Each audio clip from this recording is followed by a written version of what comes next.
Oh, thank fuck it's good.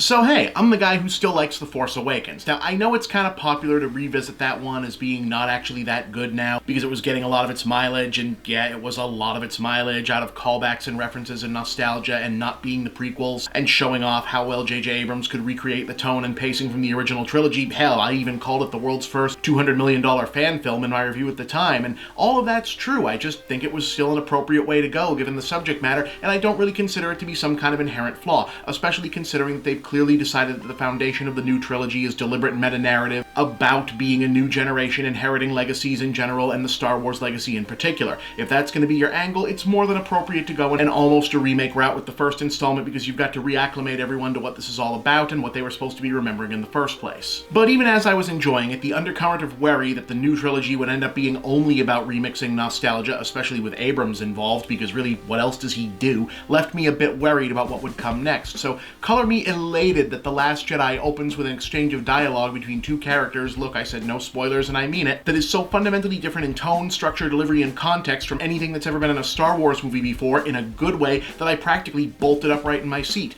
only to see it followed by an action scene that was refreshingly different, multiple character scenes that were refreshingly different, scene structure that was refreshingly different, and ultimately an entire movie that was, yeah, refreshingly different. Make no mistake about it, The Last Jedi is the most new-feeling thing in the Star Wars property since the prequels started hitting. Now, that doesn't mean it's a complete rebuild. It's still unmistakably a Star Wars movie with all the aesthetic, music, and storytelling mainstays that implies, and it's about Star Wars itself in the same way The Force Awakens was, but this time in a more subtle, opaque way that's eventually kind of an anti-nostalgia story in terms of what it's looking to say about the characters, their world, and what things they need to be doing going forward. To put it in as non-spoilery terms as I can, if Awakens was about the Resistance and the First Order repeating the cycle of the Rebellion and the Empire, this one is about how they all have to become their own things and what the proper way to get there is going to be, and that's exciting. Plot-wise, we are at least starting off from a riff on the broad setup of Empire Strikes Back, with a plot that splits the main cast up for a feature-length chase narrative that doesn't necessarily adhere to a three-act structure, with Rey following up on Jedi-related business with Luke Skywalker on the island planet, immediately following the end of the last movie, General Leia and Poe Dameron working to help the Resistance outrun the First Order in a fleet versus fleet space chase, and Finn teaming up with a new character named Rose to hunt down some technology that will aid in that escape. But the plot this time around is really kind of incidental. It's not to say there's not a lot of it. In fact, so much stuff happens over the course of this movie, you could probably have carved it up into a trilogy in its own right. But in terms of what matters, it's the characters, their relationships to one another, and their personal journeys that are front and center here. Everyone from the audience to the characters is aware on a plot and meta level that they are hurtling towards a destination, inexorably toward a confrontation, so the focus is more on everyone figuring out who they are and what they're actually doing before they get there, rather than playing this out as an equation of plot events. In many ways, it feels more like a proper war movie than even Rogue One did, with elements that come into play in sudden random bursts and many of the characters frantically scrambling to stay on top of things like you do in actual chaotic situations that you just don't see in big movies anymore. If the film has a significant flaw, it's that the second act is stretched out a bit too long and occasionally plays a bit out of joint, and it's mostly in service of letting us get to see these characters, arch and broad though they may be, act like characters. There's a whole through line where one of our main players is constantly making the same mistake over and over again, and even though you can see the lesson they're supposed to learn and what it means about what their role is going to become going forward, I was floored to realize we were seeing people